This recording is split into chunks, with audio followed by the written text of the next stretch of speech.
analyses qui précèdent sont exactes. La pensée de Ficin ajoute en somme une dimension à la philosophie scolastique dont elle procède en y faisant régulièrement entrer à la faveur du platonisme tout un ordre d'évidence et de données qu'on ne peut qualifier que d'esthétique.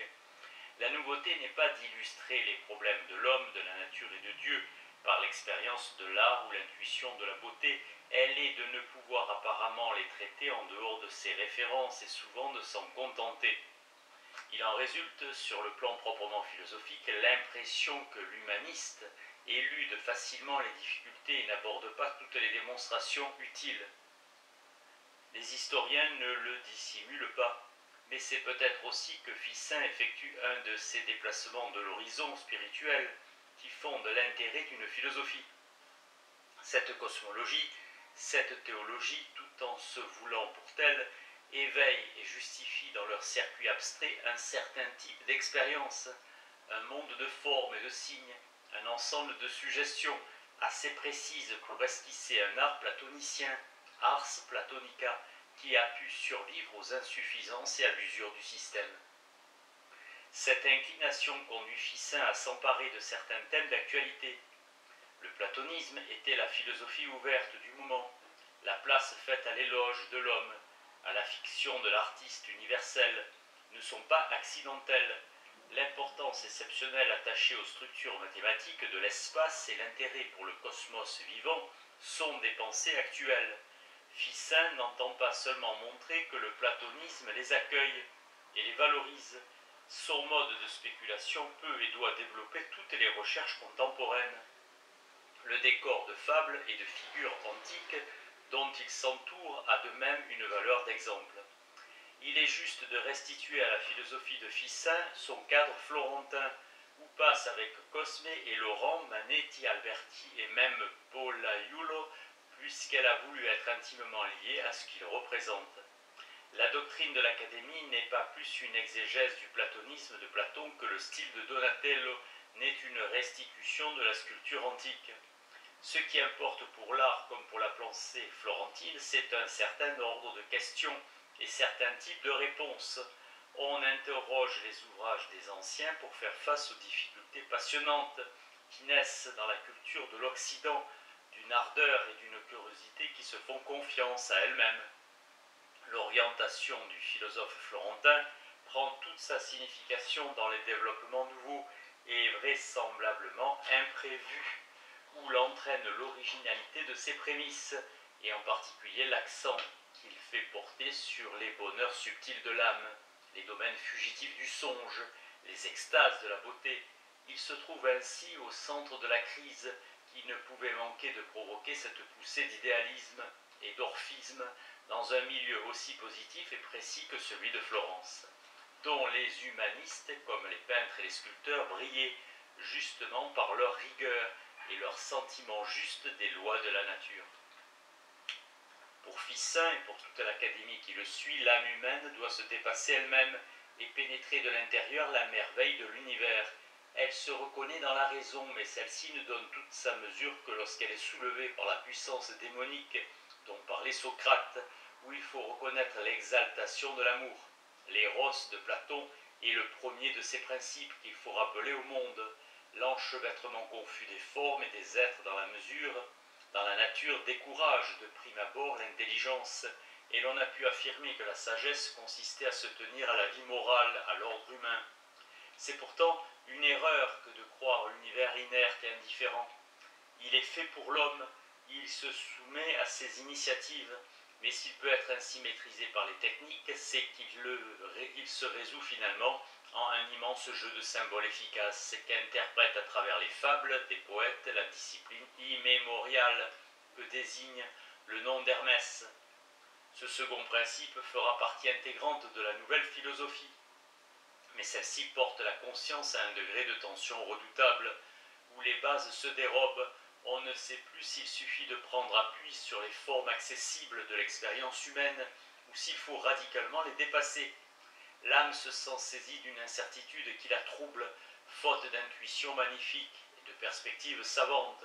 Elle craint l'atonie, elle s'afflige, elle découvre l'empire douloureux et désordonné de l'angoisse qui relève d'un troisième principe auquel le platonisme de Ficin va accorder toute son attention, celui de Saturne.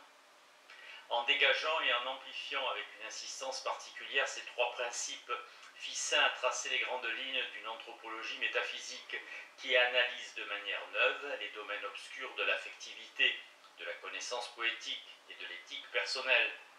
Les grands symboles qui dominent sa construction seront immédiatement adoptés par les littérateurs et répandus dans le public.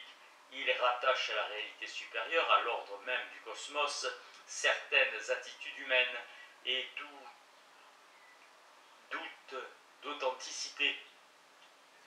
d'authenticité grâce à la doctrine qui les institue, certaines figures typiques qui préoccupaient l'époque. Là encore, Ficin adopte, consolide et approfondit les aspects de l'expérience qui sollicitaient les esprits évolués. Mais conformément à l'inclination du philosophe, que l'on a surtout voulu ici mettre en valeur, ces grands symboles d'Eros, d'Hermès et de Saturne convenaient avant tout au Créateur, et l'on s'aperçoit vite qu'il dessinait irrésistiblement une image neuve et stimulante de l'artiste, Eros devenant le principe de l'inspiration, Hermès celui de la vision allégorique, Saturne celui du génie et de ses tourments. Eros, l'enthousiasme, Eros cosmique, l'univers vivant ordonné à la manifestation de la beauté, comme à sa raison d'être absolue, se révèle au moment où les Mysteria Platonica s'approfondissent dans l'exaltation de l'amour. Cette doctrine a toujours été considérée, à juste titre, comme la pièce maîtresse de la pensée de Ficin, et a fait l'objet de la publication la plus populaire de la Renaissance, le Commentarium in Convivium Platonis de Amore. La version définitive date de 1475 et a, comme on l'a vu, pour double cadre le cérémonial de Careggi et de son prototype le banquet de Platon. On ne peut qu'admirer le mélange d'aisance et de naïveté, d'audace et d'application littérale avec lequel le maître de l'Académie a su fondre dans une longue paraphrase de Platon des thèmes originaux dont on ne sait trop s'il les prend tout à fait à son compte ou s'il veut seulement en éprouver la portée. L'amour doit être abordé avec une sorte de ferveur. C'est lui qui partout accompagne le chaos, précède le monde, réveille les somnolences, illumine l'obscur, vivifie les morts, donne forme à l'informe et achève l'inaccompli. Et on ne peut exprimer ou même concevoir éloge plus remarquable. Pulsation irrésistible, arrachement tour à tour délicieux et violent de l'être, l'amour ne peut que ravir toute chose vers la beauté et unir au beau ce qui n'en participe pas. Par là, il est essentiel à l'économie merveilleuse de l'univers, animé par le cercle spirituel qui emporte toute chose avec nous. Un seul et même cercle se définit de Dieu au monde et du monde à Dieu sous trois noms, en tant qu'il part de Dieu comme principe d'attraction, beauté en tant qu'il traverse le monde et le ravit, amour en tant qu'il retourne à son auteur et y conjoint son œuvre, volupté. Ainsi l'amour procède de la beauté et finit dans la volupté. C'est donc là proprement l'apothéose du désir, mais le prodige est que toutes les créatures en participent. Les êtres célestes aiment, et les animaux et tous les êtres physiques, Eros, et aussi bien la force interne du cosmos que la réalité cachée du cœur humain, comme le rappelle la fable de Mars et Vénus, Lucrèce a rejoint Platon. L'éthique commune ne se trouve pas moins bouleversée. Les voluptés du tact et du goût sont un désordre qui n'a rien de commun avec l'amour, mais l'exaltation devant la beauté qu'apporte la vue et l'ouïe est toujours licite et bonne. Qu'il soit amour de la femme pour l'homme comme celui d'Alceste pour son époux, de l'homme pour la femme comme celui d'Orphée pour Eurydice, ou de l'homme pour l'homme comme celui de Patrocle pour Achille, tout amour est honnête et tout amant vertueux. Et son sommet est atteint quand la beauté du corps s'ajoute à celle de l'âme. Alors notre admiration sera plus violente, et nous démontrerons que nous appartenons vraiment à la famille platonicienne, car elle ne connaît rien que de sacré, joyeux, alerte et divin. Vénus, qui désigne dans l'univers pacifié et souriant la puissance pacificatrice de l'amour, devenait ainsi l'une des grandes divinités du cercle platonicien. Elle fait contrepoids à l'aridité de Saturne. Elle réconcilie ce qui sépare l'âme et l'univers. Elle règne sur les bosquets verts, propice aux sages. Elle inspire l'idéal d'Humanitas. Mais élever si haut la signification philosophique de l'amour, c'est une fois de plus faire porter l'accent sur la fonction esthétique, Cette impulsion qui guide l'âme à la fois vers la beauté sensible et au-delà de l'illusion, qui lui fait interroger les apparences et rechercher l'ineffable à travers les symboles, l'identifie à la conscience de l'artiste. Dans la doctrine néoplatonicienne de l'amour, les artistes ne voyaient pas seulement une théorie du monde en accord avec leurs pensées profondes, ils y trouvaient surtout exprimé et interprété le secret de leur création. La théodicée du monde exposée par Ficin dans sa doctrine d'Eros devenait une véritable théodicée de l'art.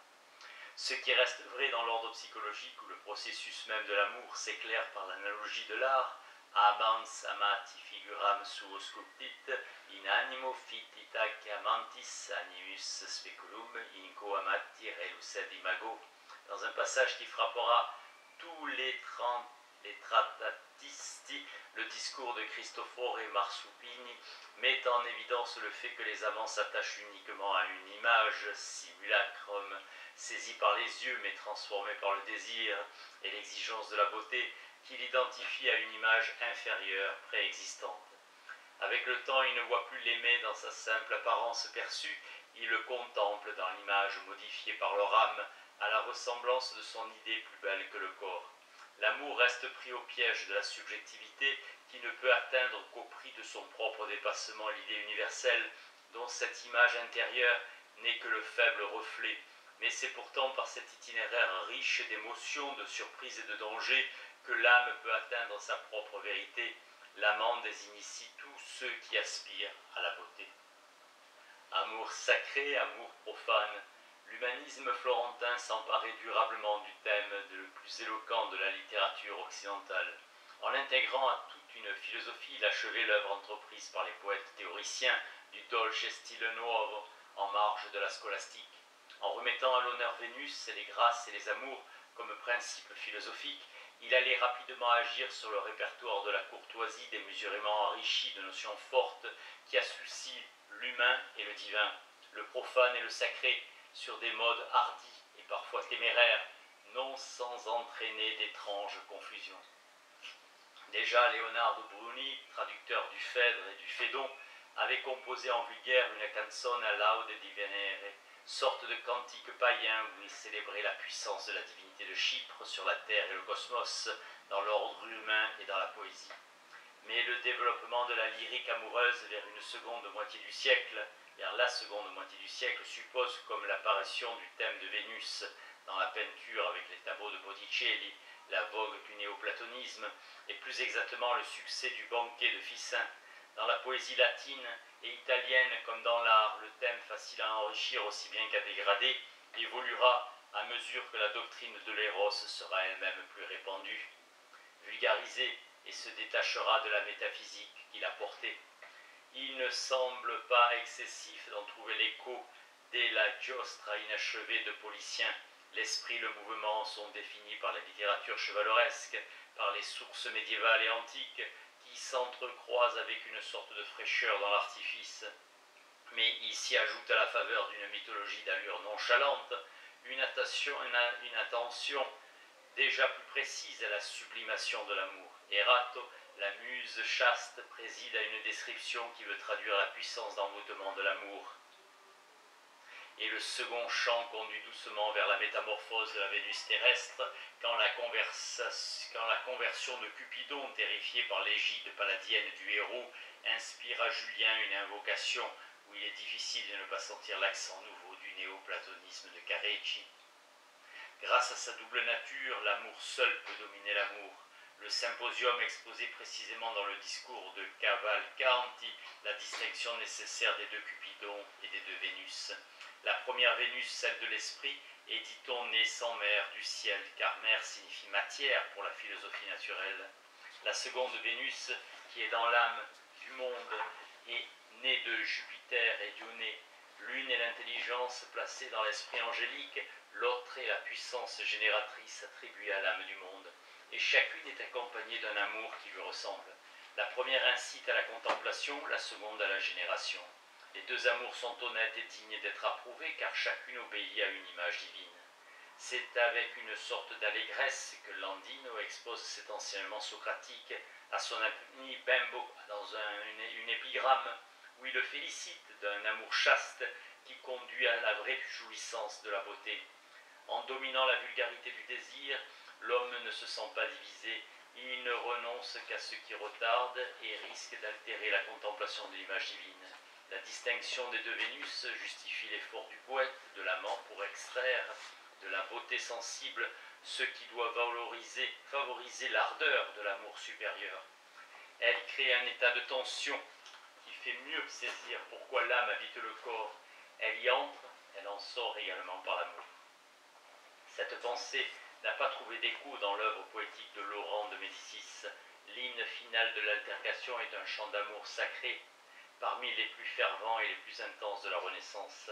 Mais s'il s'élève à la contemplation du divin par l'amour qui éclaire l'âme au-delà de toute connaissance, c'est dans le discours, c'est dans le secours d'aucune Laure et d'aucune Béatrice.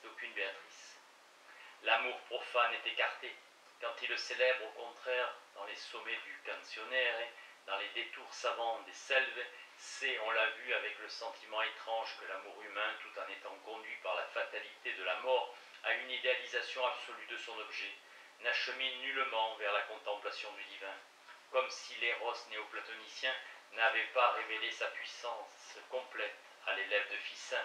Les analyses du Canzoniere se ressentent davantage de certains motifs désespérés de Pétrarque que de l'élévation de la vita novo qu'elles imitent et des thèmes du convivio qu'elles semblent utiliser.